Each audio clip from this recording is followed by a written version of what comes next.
What's up, everybody, and welcome to Fictioning Flow. I'm your host, Joseph, here with another episode of Comic Breakdowns. Today we are breaking down Storm issue number 2 by Muera Iodele and artist Lucas Warwick.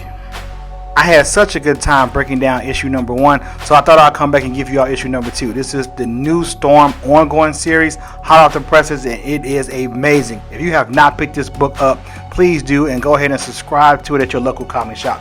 Alright, let's get right to it. Continuing where we left off with the first issue, Storm came to the aid of civilians at this power plant explosion in Oklahoma. She discovered that the explosion was a result of a young mutant first manifesting their powers. Despite fearing anti-mutant backlash, Storm chose to reveal the truth about the incident to the public. She also debuted her new Storm Sanctuary, a floating headquarters that will take her wherever she is needed most. Storm was exposed to this lethal dose of radiation during the power plant incident, and so she now must deal with the fallout in more ways than one. Alright, let's go. So our book opens up to this group of pirates attacking this ship, this cargo ship. We have no idea what's on it or what they want, but they go ahead and fire off a rocket to damage the ship. The cargo ship ushers a threat to the small craft, saying, "You are not a threat to us, please proceed at your own peril." And the pirates are like, "Man, they ain't saying nothing, my wife tells me worse stuff than this." So they shoot off another rocket that hits the ship, and then we get our intro from Storm. Our narrator tells us that the sea is always in peril, but it's the sky you should watch out for, and says that the sky holds all the grit, and that actually Storm is dying, yet she continues to save lives. I absolutely love the visual representation in this scene right here. As Storm makes her way from the sky to the seafloor, she turns the seafloor into ice, so she's able to have some traction as she's walking over it to build a momentum for this next attack, where she jumps and mule kicks one of the pirates into the chest. Storm then electrocutes the pirates and makes her way to the cargo vessel. When she lands, you can see that she is coughing like crazy, and then one of the handmaids reaches over to hand her a water bag, and he's trying to give it to her, but the captain stalls and says, "We appreciate your help from the hoodlums, but we ask that you kindly vacate this vessel. We didn't want you accidentally causing any trouble here with your mutant abilities." And this is a direct result from what happened in Oklahoma, because now you know that mutants cause problems a lot more. And then she coughs up, and they see that there's blood on her arm, and they're like, "We don't want to have anybody die at the hands of a mutant in any accidents." We now return to Storm Sanctuary, hovering currently above Atlanta, where she's helping clean her tank, feed some hippos, take care of some other children in her sanctuary, and there's only hours left. It's counting down. We finally get to a scene of her taking a shower, and she notices as she's getting through that some of her hair is falling out, and she only has 10 hours left to live. This is a direct result of the radiation poison in her body. We next jump to an undisclosed location where Storm is at this gated community, and the gatekeeper tells her that she needs some kind of ID, or she needs to have an appointment note in order to get past. Like, you kind of look like an X-Man. She's like, "Well, I'm sorry, let me see if I can find my Avengers card." And then she does fill out like, "My, you are an Avenger." I said, "All right, step right through." She was like, "But it's locked." Like, it doesn't matter. And we see that it's actually just an illusion as she passes through the gate. We now see that Storm is actually in Arkansas, and she only has 8 hours left. She's at the Night and Day Hospital for the Extra Mundane. As you can tell by the name, this is a hospital catered towards superpowered individuals.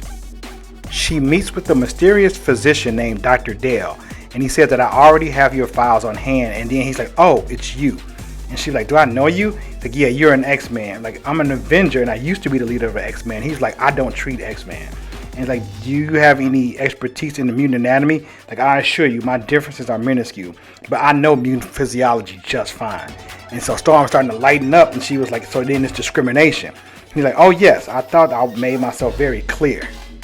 I mean, this man openly admits that he is being prejudiced toward her, but then he goes to tell her that 80% of his clients are mutant. He's like, "I'm not discriminating against you, I'm discriminating against the X-Man. That's my only rule, I don't treat them." So Storm digs deeper and says, "Has the X-Man wronged you in some kind of way? Is this what's going on?" He was like, "When Night Nurse and I started this hospital, Tony Stark cut a big check to help on behalf of the Avengers and Force Works. He was even like Doctor Strange counsels here on behalf of the Defenders. Reed Richards supplies us with medical equipment on behalf of the Fantastic Four. Danny Rand even did something for Heroes for Hire. Like, even Moon Knight, this cheap fool, has put in some money. Like, the only one who's never helped out is the X-Men. Like, you had your own island, Krakoa, and you didn't do anything for us. You just kind of kept things to yourself.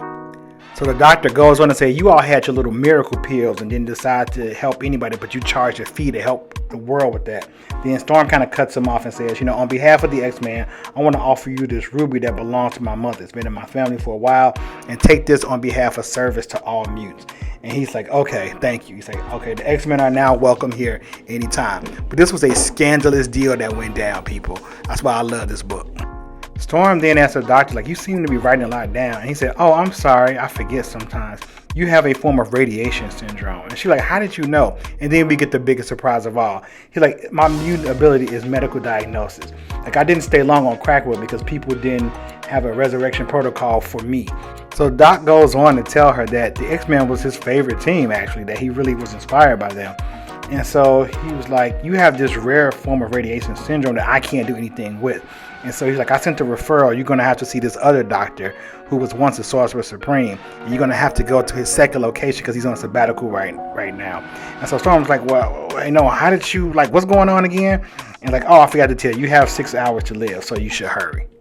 As I said before, the writing on this book is just phenomenal, and I'm loving every minute of it. Storm takes off to this mysterious location, and she has to fulfill this spell in order to get to this special realm to meet this other doctor. So it says that many dark spells that cover this area and it's known by witches and sorcerers, there's this dark magical spell, and this one word is known as Ely, if I'm pronouncing that correctly. After the fulfillment of several conditions, the victim falls to their doom. A crude interpretation of this word is trash, and a better one is ground. It says, even if you would not want to admit it, you know what that word truly means.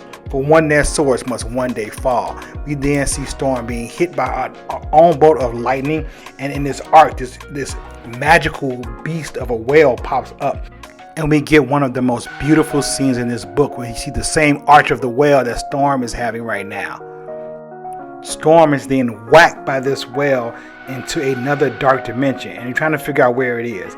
It's like this dark magic that resides in Nigeria, but it's not in Latveria, it's not in Dormammu's dark dimension.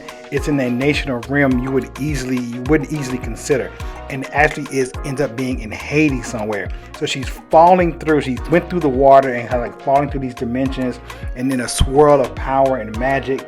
And it says she needs to prepare herself and prepare for who she's getting ready to see and meet.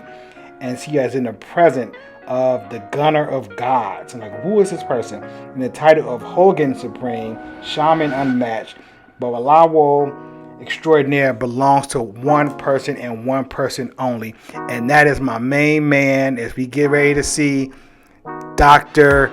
Voodoo. And he was like, hello, Storm. I will be attending to you this evening. And I'm loving it. This is how the book ends. This is where we are. So we're going to see Storm and Dr. Voodoo doing something to help combat her radiation poisoning, which is not only earthly, but obviously has to do with some magic as well. So I can't wait to read issue 3 of Storm in this new series. If you're loving it, once again, don't forget to go ahead and pick this book up at your local comic shops.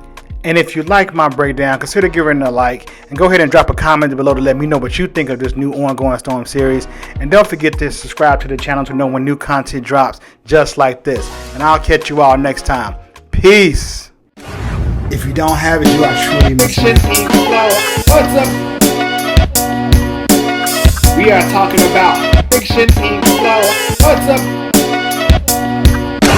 If you don't have it, you are truly missing. Fiction Ink Flow. What's up?